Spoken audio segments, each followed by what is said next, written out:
These are stories read by visualbrony, who is on his 5-year mission to find amazing stories, discover strange crossovers, and read tales that no one has read before.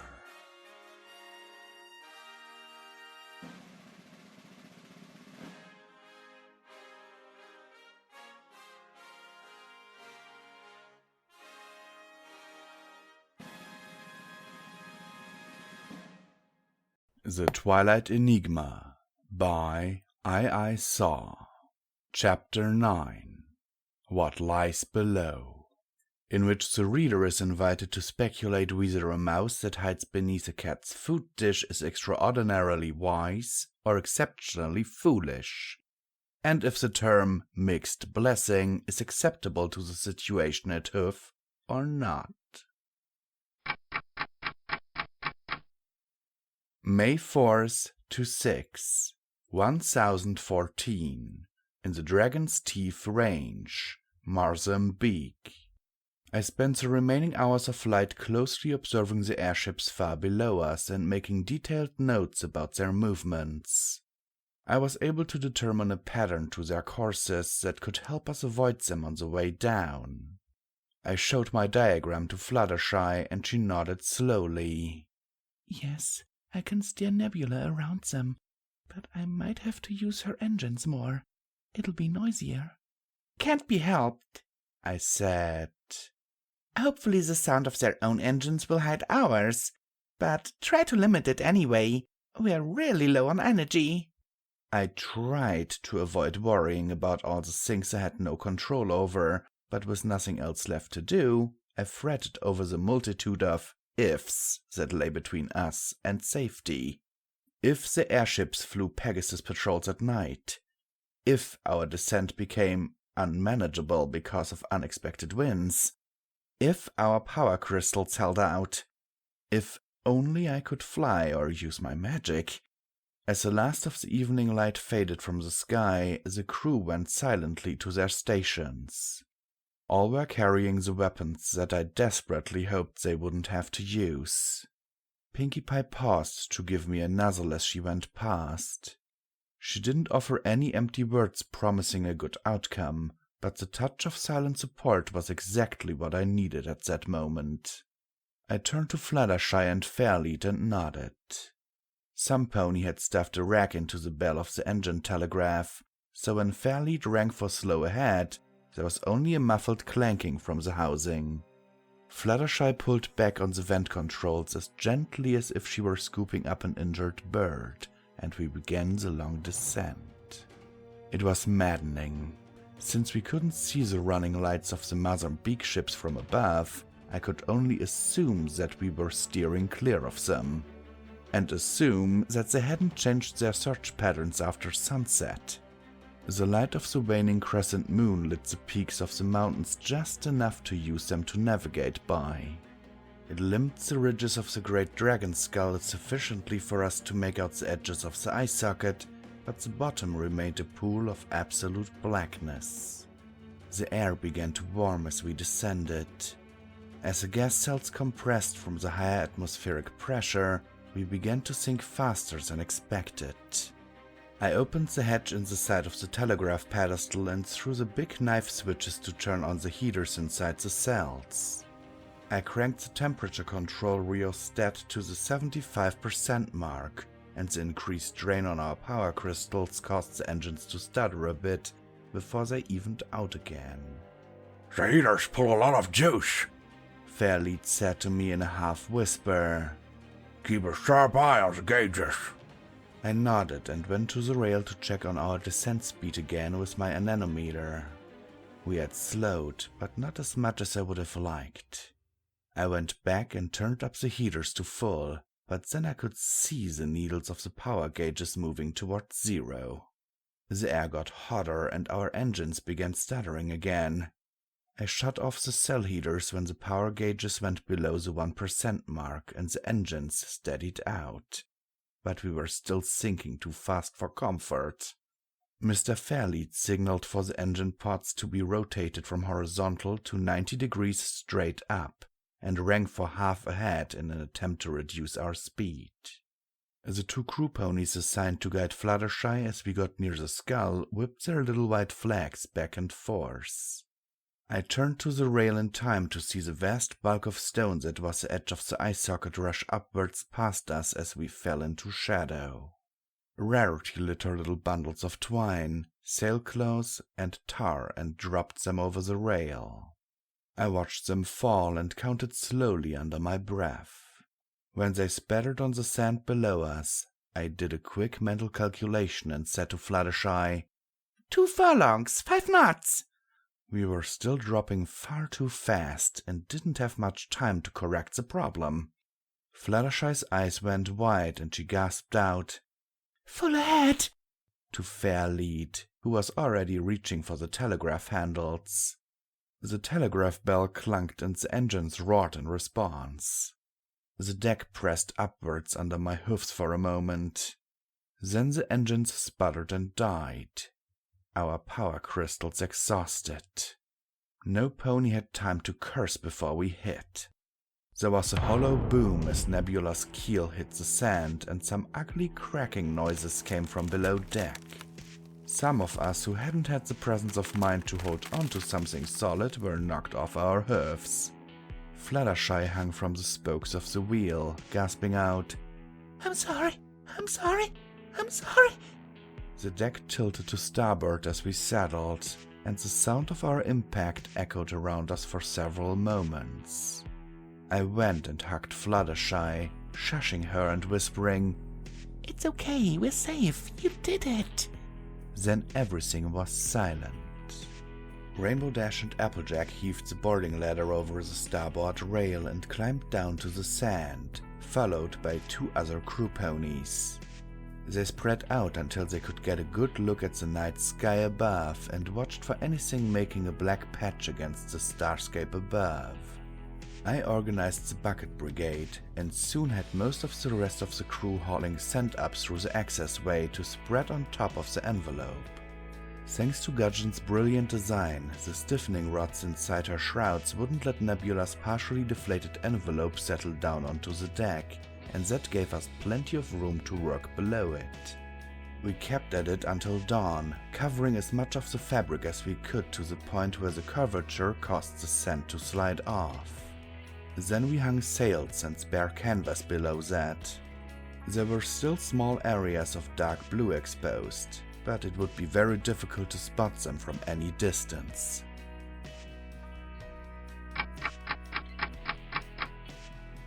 The first day, ponies worked at whatever came to hoof.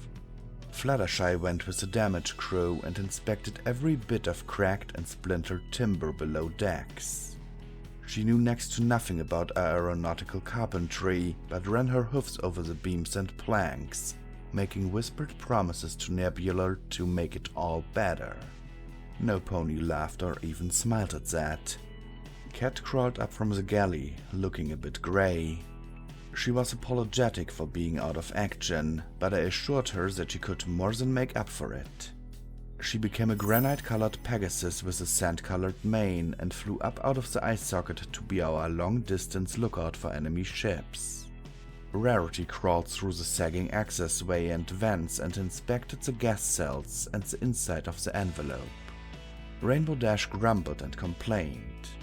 About twice an hour, she asked when the potion that Dr. Woodward had given her would finish regrowing her flight feathers. The 4th time she came to me, I gave up on telling her, A half-hour less than the last time you asked, and threatened to pluck the rest of her if she didn't find something useful to do. Applejack and I ventured out onto the dunes to the huge fall of stone at the bottom of the eye socket.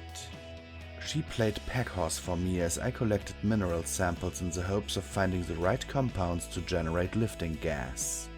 Mr. Taleb led a team setting out block and tackle attached to sand anchors so that we could roll Nebula's hull to the best position to make repairs. Others slung their hammocks and rested for their turn at night watch. And all the while, in the back of our minds, We waited for the warning cry that would tell us that we had been discovered.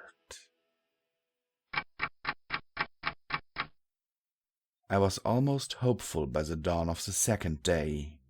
We had been flown over by a couple of zebra ships, but they had been high in the sky and had held their search patterns without showing any sign of having spotted us. I had found some mariposit and had given the bluish-green crystals to several crew ponies to use as comparison samples while they spread out to search for more. Rarity had reported that Nebula's fabric bits were in excellent shape, and Mr. Fairlead had given me a very positive assessment on the hull repairs. Pinkie Pie worked wonders at keeping every pony's spirits up, and even Rainbow Dash was in a much better mood. She had made several amusing shapes in the dunes around the ship, but was convinced she'd be able to reliably stay aloft. Tomorrow, for sure! It would have been nice if I had been able to say the same, but I'd been so busy that I'd neglected my wing and it had stiffened up to the point where moving it was pure torture. My horn wasn't much better. I could cast some simple light when I needed it, but even a little levitation made my head hurt after a few moments, which was beyond irritating. With my cobbled-together gas generator, I could have replenished Nebula's supply in a few hours if I hadn't been magically crippled. As it was, we'd need the unicorn crew ponies working full-time for at least a week to do the job, and that wasn't counting the time and energy they'd have to spend recharging our power crystals. Add to that the fact that the rockfall we were mining for mariposit seemed to have covered the opening to the dragon's optic canal, and it made for a very frustrated pirate captain. I suppose I wasn't being the most cheerful pony around, and perhaps my nerves were a little bit on edge, so I think it's perfectly understandable that I got the slightest bit snappish when the big rumbling boom shook me out of my bunk on the morning of the third day. What was that? I yelled as I ran from my cabin. If Rainbow Dash hits the hull again, I'll strangle her with my own hoofs! Captain on deck! Some pony shouted. Well, duh. It was an avalanche, Twilight, said Rarity. She pointed to the cloud of dust rising over the broken zygomatic fragments in the distance. Celestia, trample it! I swore. If that dust gets above the edge of the eye socket, the zebra ships could see it and come to investigate! Rarity put a hoof against my shoulder, and I turned to see her frightened expression. Applejack and Chestnut are out there. What? They went to get more of the mineral about an hour ago, and... I was already over the rail and scrambling down the ladder. Rainbow passed me about halfway to the rocks, and the muffled sound of hoofs on sand grew behind me. I skidded to a stop when I saw Dash dragging Chestnut away from a jumble of sharp boulders. The arrow wound in his side had reopened and was bleeding freely. Where's AJ? I asked, dreading the answer. Chestnut coughed and pointed to the new fallen pile of rocks. She's under there. The smallest piece of stone in the pile weighed at least half a ton. Rainbow Dash threw herself onto it and began pulling. She somehow managed to dislodge a boulder twice her size, and it crashed down, scattering those of us who were looking on in despair. Dash continued to frantically struggle with the slabs that must have outweighed Nebula until I climbed up beside her. Rainbow, you're not going to... Don't you dare tell me what I can't do, Twilight! I'm going to save her! She turned away from me and pounded her hoofs against the granite. I caught a flash of pink out of the corner of my eye and dragged Dash aside just before Pinkie Pie hit the slab. Pinkie didn't have the incredible strength of her sister Maud, but she certainly knew her rocks. The slab split along its length and shifted under our hoofs. Pinkie hit it again, and a smaller piece broke off and began sliding down the pile. Dash struggled when I tried to drag her to a safe distance. Let the expert do her job! I hissed into her ear, and she gave up and came with me. Above us, Pinkie paused, eyeing the stone beneath her for a moment. Then she struck it with the edge of her hoof. It didn't look like a particularly hard blow, but the rest of the slab fragmented and the pieces rumbled down to the sand. The rest of us cleared away the chunks as well as we could while Pinky continued to work. More crew ponies arrived and carried Chestnut back to Nebula. A few minutes later, Pinky had tunneled down to nearly the level of the sand. Twilight! What is it, Pinky? This rock is funny. I think it might fall if I break it. Hang on, I'll be right there. I scrambled up the slope and carefully lowered myself into the tunnel. Pinky was standing on a flat piece of stone, frowning. She tapped a hoof against it and it rang hollowly, as if there was a void beneath it. A moment later, some pony else knocked on the stone. From beneath. AJ, is that you? I called. You're alive! Pinky shouted. I ain't dead, Came the muffled reply. but I ain't exactly comfortable if you get my drift. Are you hurt? Well, I got banged up a mite when I fell down the stairs, but there ain't no broken bones I know of. Stairs? Yep, looks like you are right, puzzle, what you call it. Now all you have to worry about is getting the big old rock out of the way without dropping it on my head. Can you move away? Maybe down the stairs until you're out of the way of where the stone will fall? There was a long pause, and then Applejack said, I suppose, but I gotta tell you, Twilight, if any pony told me before today that I'd be skittish of a bunch of steps strung together, I'd have told them they was not. But this place There was another pause. ain't right, Twilight. It plumb scares the sugar out of me. I understand, but the fragments of this rock could bounce quite a ways when it shatters. So you've got to be a good distance away from there. We'll be through as quick as we can, okay? Alright, Twilight. Applejack's voice became softer and more muffled. I'm going down the stairs now. Give me a minute and then bust her open. I climbed out of the tunnel and gave the rest of the gang the good news. There was laughter and cheering and relieved sobbing. I gave them the few moments of emotional release they needed and then sent Rainbow Dash to join Pinky. She's going to crack the slab, but the place is so narrow that she's got nowhere else to stand. You need to support her until it's safe, okay? I didn't bother to ask her if she thought she could do it. Dash's capacity for accurate self-assessment always erred on the dangerous side. I could only hope her nearly regrown feathers could support them both for the time it took the debris to settle. I watched from the tunnel mouth but kept every pony else at a safe distance. It all went according to plan. At first, that is. With one precise kick from her left hind hoof, Pinkie Pie broke the slab into a couple dozen head-sized chunks. Rainbow Dash flapped furiously, keeping both of them from dropping into the darkness beneath, until the fragments had stopped bouncing and sliding into the hole. Dash set Pinkie down at the head of the stairs about the same time I made it down to them. I lit my horn, winced and peered down into the area below us. The others all crowded behind me to get a look. Are you okay? I called out to Applejack as I took a cautious step downward. I'll be better when I'm out of this place, I can tell you that. Came the echoing reply. I couldn't see her. The meager amount of light my horn was shedding showed only a few lengths of the rock-strewn steps below us. Hang on, we're coming! Rarity thoughtfully took over flashlight duty from me, and we carefully descended the steps until we came to a turn. Around the corner, the stairs ended at an uneven surface that acted as a landing. I realized we were standing on the orbital plate of ethmoid bone near the superior orbital fissure. It seemed the steps had somehow fused with the skeletal anatomy of the dragon. Applejack? I called. I'm here. Came the answer. Where are you all? Coming! Can you see our light? Can't see much but it's glowy riding. I can't rightly tell which way I came down nicer. That was worrisome. Just stay where you are. We're coming for you.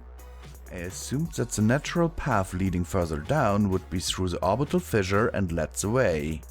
Don't trip over the edge of the Lamia Paparica, I said as I carefully stepped over it. 1. 1. A thin plate of ethmoid bone forming part of the medial wall of the orbit of the lateral wall of the ethmoral labyrinth. And no, the irony was not lost on me. The what? Asked Pinky a second before she caught her hoof on the bone ridge and face-planted. She bounced right up and turned to the ponies behind her. Hey guys, watch out for the sticky up piece! Much to our surprise, we discovered that a spiral wrought-on iron staircase descended into the orbital fissure. The railings were stylized acanthus leaves, lightly sprinkled with gilded berries.